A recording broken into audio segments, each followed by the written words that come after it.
వీళ్ళు ఎంత పిచ్చోళ్ళు అంటే సిరిసిల్ల ప్రజల మనసు గెలవాలంటే వేములవాడ ప్రజల మనసు గెలవాలంటే కేసీఆర్ గారు ఇచ్చిన దానికంటే ఎక్కువ చేయాలి కదా. కేసీఆర్ చేసిన దానికంటే ఎక్కువ పని చేసి ఇగో మేము ఆయన కంటే బాగా చేసినామని చెప్పుకోవాలి. కానీ వీళ్ళు ఎట్లున్నారు, ఉన్న గీతను చెరిపేసే ప్రయత్నం చేస్తాను. నేను అధికారంలో ఉండగా చివరి 6 నెలల్లో మన మున్సిపల్ చైర్మన్ గారి విజ్ఞప్తి మేరకు సిరిసిల్ల పట్టణానికి ప్రత్యేకంగా, ఎందుకంటే మున్సిపల్ మంత్రిగా నేనే ఉన్నా కాబట్టి, ఒక 40 కోట్లు మంజూరు చేసినాం. ఆఖరిలో చిన్న చిన్న పనులుంటే వార్డులలో దెబ్బదెబ్బన చేద్దామని చెప్పి మంజూరు చేసినాం. ఈ ప్రభుత్వం వచ్చినాక, కాంగ్రెస్ ప్రభుత్వం వచ్చినాక ఎంత కుత్సితమైన బుద్ధి అంటే, ఎంత చిన్న మనసు, ఎంత కురుస బుద్ధి అంటే ఆ 40 కోట్లను కేవలం సిరిసిల్ల కాబట్టే పక్కకు పెట్టేసింది.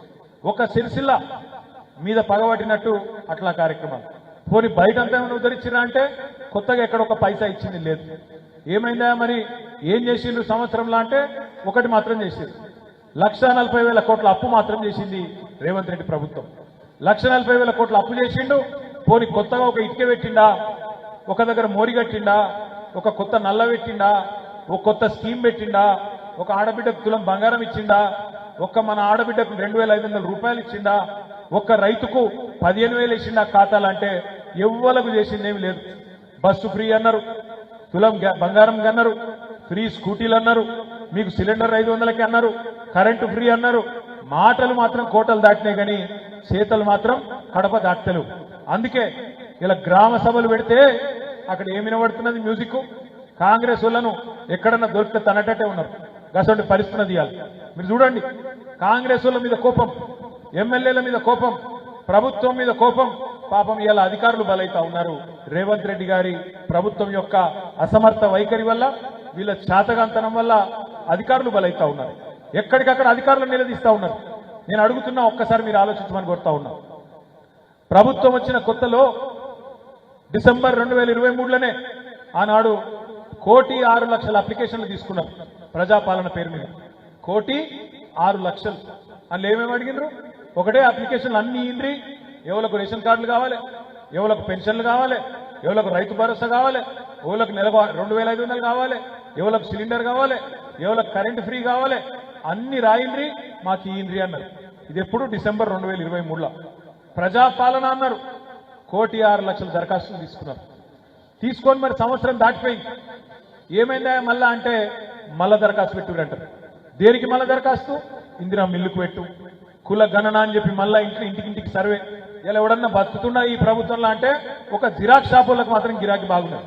ఏడబడతాడు జిరాక్స్ షాపులలో మాత్రం తీసిందే తీసుడు, ఇచ్చిందే ఇచ్చుడు. ఒక్క పని సంవత్సరం దాటిపోయింది, 14 నెలలు పడ్డది. ఒక్క పని అయిందా? ఏదన్నా ఒకటి డైలాగులు పెట్టినంత అల్కగనా? డైలాగులు ఏమైనా మస్తుగా చెప్పచ్చు. లాగుల తొండలు ఇడుస్తా, మెడల పేగులు వేసుకుంటా, గుడ్లు వీకి గోటీలు ఆడతా, డైలాగులు మాకు కూడా వస్తాయి. డైలాగులు కొట్టినంత ఈజీ కాదు పని చేస్తుంది. ఇప్పుడు పని చేస్తే ఇప్పుడు తెలుస్తుంది మోస్టోన్కి ఎంత కష్టం ఉంటుందో, ఒక ప్రభుత్వాన్ని నడుపుడంటే ఎంత కష్టమో ఇప్పుడు తెలుస్తుంది రేవంత్ రెడ్డికి, కాంగ్రెస్ పార్టీ వాళ్ళకి. నేను కాంగ్రెస్ పార్టీ నాయకులను నేను ఒకటే కోరుతా ఉన్నా, ఇంకా ఎలక్షన్లు 4 ఏళ్ళు ఉన్నాయి, ఇంకా 4 ఏళ్ళు ఉన్నాయి అసెంబ్లీ ఎన్నికలు. తొందర ఏం లేదు, పని చేయండి, పని మీద దృష్టి పెట్టురు. ఇప్పటికన్నా కొద్దిగా ఒళ్ళు వంచుర్రి. ఎంతసేపు కేసులు ఎట్లా పెట్టాలి, ఎవరిని జైలుకి ఎట్టు పంపాలి, ఎవరిని ఏం చేయాలి, ఇదే చిల్లర ఆలోచన తప్ప ప్రజలకు మంచి చేసే ఆలోచన లేదు. ప్రజలకు ఇచ్చిన హామీలు నిలబెట్టుకునే సోయి అంతకంటే కూడా లేదు. దృష్టి దాని మీద పెట్టుర్రి. నిన్న మీ మంత్రి చెప్తుండు కదా కుల్లా, రేవంత్ రెడ్డి గారేమో రుణమాఫీ అయిపోయిందని అబద్ధం చెప్తారు. రుణమాఫీ అయిపోయింది, 100% చేసిన 2 లక్షల రుణమాఫీ అని రేవంత్ రెడ్డి చెప్తాడు. నిన్న వాళ్ళ మంత్రి గారు, ఆయన సహచరుడు, సీనియర్ నాయకుడు దామోదర్ రాజనరసింహ గారు చెప్తున్నారు. ఏం చెప్పిండు? కాలే రుణమాఫీ. ఇవి నేను ఈ ఊళ్ళోనే మాట్లాడుతున్నా, ఈడ చారణ మందికి అయింది, 12 మందికి గాలే అని ఖుల్లా చెప్తున్నాడు దామోదర్ రాజనరసింహ గారు. ఇదే నేను అనేది, ఈ మోసమే బంద్ చేయండి. ఈ మోసపు మాటలు, బక్వాస్ మాటలు ఇవి బంద్ చేసి పని మీద దృష్టి పెట్టుండ్రి. సోషల్ మీడియాలో ఎవరు పోస్ట్ పెట్టిండ్రు అని మీద కేసు ఎట్లా పెట్టాలి, పోలీసులకు అది ఒకటే పని. అసలు పని ఇక్కడ వీకింది. క్రైమ్ రేట్ పెరుగుతున్నది, ఆడపిల్లల మీద దాడులు పెరుగుతున్నాయి. మొత్తం హైదరాబాద్ తో సహా రాష్ట్రం అంతటా శాంతి భద్రతలు దెబ్బతింటా ఉన్నాయి. కొత్త పెట్టుబడులేమో ఉన్న పెట్టుబడులే పోయే పరిస్థితున్నది. ఇట్లా పరిస్థితి ఉంటే ఇవాళ ముఖ్యమంత్రి, ఆయన మంత్రివర్గం మాత్రం వాళ్ళు ఇవాళ ఇక్కడ లేరు, గాల్లో తిరుగుతున్నారు. కరీంనగర్కి వస్తే హెలికాప్టర్, సిరిసిల్లకు వస్తే హెలికాప్టర్, నల్గొండకు వస్తే హెలికాప్టర్, గాలి మోటార్లు తిరుగుకుంటా గాలి మాటలు మాట్లాడుకుంటా అలా తప్పించుకొని తిరుగుతున్నారు తప్ప భూమి మీదకి వస్తలేరు. రండి, గ్రామ సభల్లో నిలబడండి, మంత్రులు కాంగ్రెస్ ఎమ్మెల్యేలు చెప్పండి, ప్రజలకు సమాధానం చెప్పండి. ఏంది మీరు ఇచ్చిన మాటలు ఎక్కడన్నా ఒక్కటి అమలైందా చెప్పండి. 1,67,00,000 మంది ఆడబిడ్డలు ఎదురు చూస్తున్నారు. 18 ఏళ్లు నిండిన ఆడబిడ్డలు మన రాష్ట్రంలో 1,67,00,000 మంది ఉన్నారు. వాళ్ళందరూ ఎదురు చూస్తున్నారు. ఎప్పుడు చాలా అవుతుంది మహాలక్ష్మి, ఎప్పుడు పడతాయి నెలకు 2,500 అని చెప్పి వాళ్ళందరూ ఎదురు చూస్తున్నారు. 100 రోజుల్లో ఇస్తామని మీరే చెప్పిండ్రు, మేము అడగలే. మీరే చెప్పిర్రు 100 రోజులు ఇస్తామని. మరి 100 రోజులు కాదు, ఇప్పుడు 400 రోజులు అయింది, 400 రోజులు దాటిపోయింది. 400 రోజులు దాటిపోయినాక ఇవాళ ఆడబిడ్డలను కూడా నేను అడుగుతా ఉన్నా, మా కౌన్సిలర్ ఆడబిడ్డలను, మా తమ్ముళ్ళను కూడా నేను కోరుతా ఉన్నా, దయచేసి 27 తారీఖు నుంచి మీరు మేము మాజీలు అయిపోయినాం, మాకేం సంబంధం అన్నట్టు ఉండకుండా మీరే కొత్తోళ్ళు మళ్ళా వచ్చేదాకా, కొత్తోళ్ళు అంటే ఎవరు కాదు, మళ్ళీ మీరే అవుతారు. కానీ కొత్తోళ్ళు మళ్ళా ఎలక్షన్లు అయ్యి మళ్ళీ ఎక్కేదాకా మీరే కౌన్సిలర్లు అనుకొని పని చేయండి, మీరే ప్రజల్లో ఉండండి. మనకు అధికారం ఒక్కటే పోయింది, అభిమానం పోలే. ఇవాళ నేను సిరిసిల్లలో తిరుగుతుంటే నాకే అనిపించింది, ఇవాళ ఒక 4-5 వార్డులు తిరిగినా నాకే అనిపించింది మనం అధికారంలో ఉన్నామా, కాంగ్రెస్ వాడు అధికారంలో ఉన్నాడా నాకే అర్థమవుతలేదు. ఎందుకంటే ఎక్కడ పోయినా సరే పోలీసులు రాకపోవచ్చు, అధికారులు నకరాలు చేయొచ్చు, కానీ ఎక్కడ పోయినా ప్రజల్లో మాత్రం అభిమానం మాత్రం కేసీఆర్ గారంటే చెక్కు చెదరలేదు.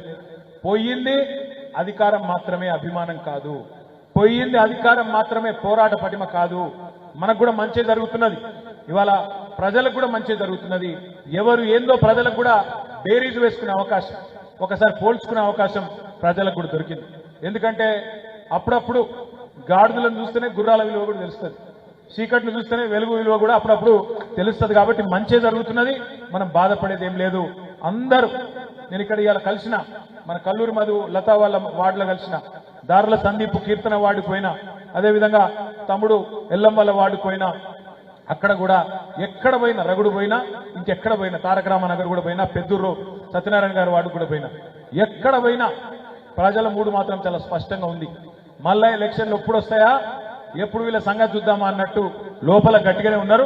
సరే పైకిగా అధికార పార్టీ కాబట్టి ఏమనకుండా అట్లా ఉండొచ్చు, కానీ లోపల మాత్రం గట్టిగానే ఉన్నారు. నేను మిమ్మల్ని కోరేది ఏంటి అంటే, పల్లె ప్రగతి పట్టణ ప్రగతి ద్వారా మనం కార్మికులను కూడా కడుపులో పెట్టుకొని చూసుకున్నాం.